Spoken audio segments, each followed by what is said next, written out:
Happy Sunday, everybody. Look who's back. It's this guy. We're back, baby. Supporting my scouting combine. We just were down there yesterday. Derek Solmonson, Brody Solmonson. I had a wonderful, fantastic time. Woo! Can I get a hell yeah, brother? You sure can. Rep and move the chains. We're back. Football's finally back. I know I've been out for 2 weeks. I apologize, but this guy's back. Feeling fresh, so clean. Got my hair cut. Feeling fucking crispy, boy. Let's go. Woo! So, Combine was fantastic. I got a lot to get into in a little bit today.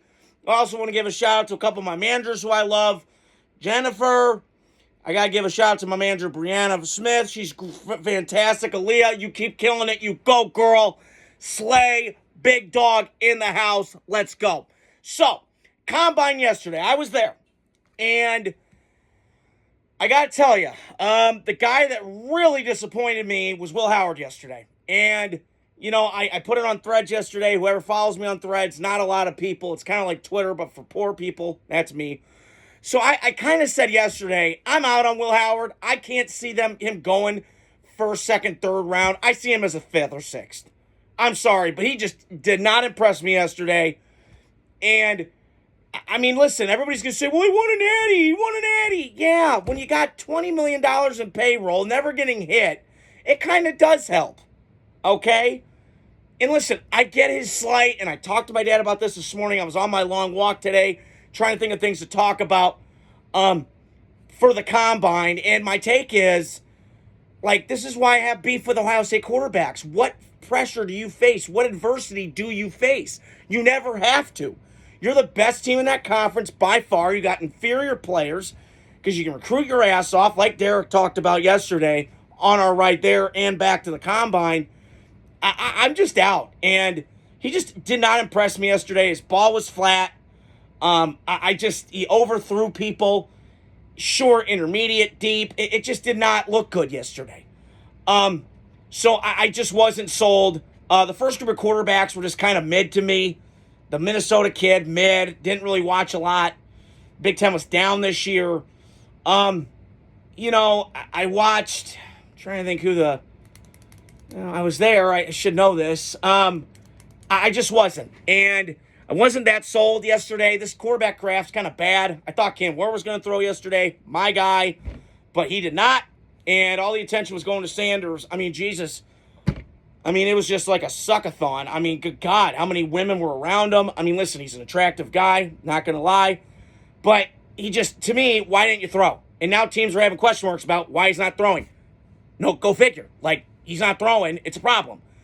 So, you know, maybe he's hiding something. I don't know. But the guy that really didn't impress me either was Jalen Milroe. And that's a guy, to me, and I know I've been hearing rumors today. I'm reading around. The Raiders might be interested. Chip Kelly, maybe a mobile quarterback. That I understand.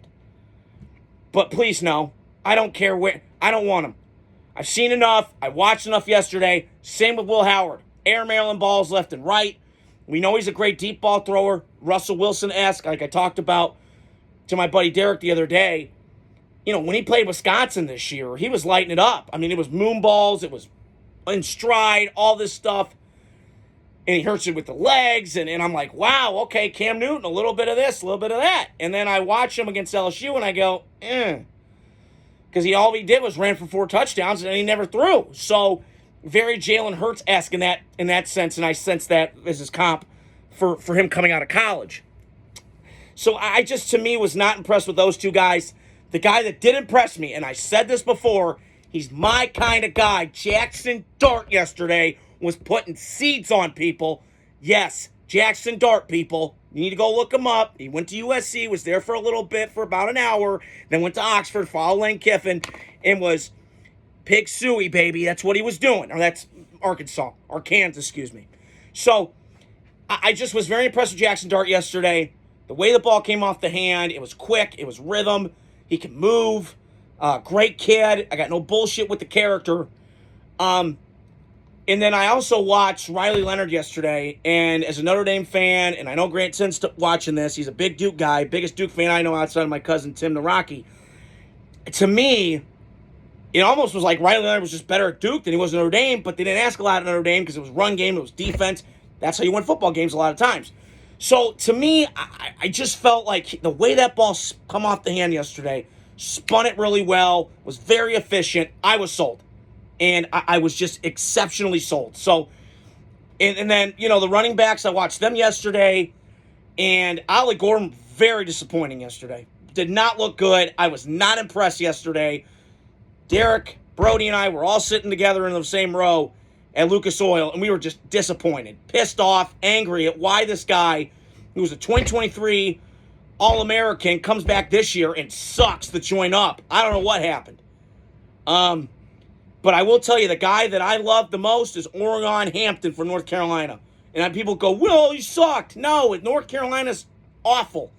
Okay, maybe they'll be better with Bill Belichick. Who knows? It's just hard for me to wrap my brain around Belichick in front of the Ferraris, trying to hit the gritty, not look like Michael J. Fox of Parkinson's out here. Okay, but my point is, we'll see how that works, because it's been a corrupt program for a while. Lawrence Taylor ain't walking through that door, or Julius Peppers. Okay, got a lot of just subpar players. So, I just, to me, the running back position was excellent yesterday. The quarterbacks, to me, were kind of hit and miss. This draft class kind of hit and miss.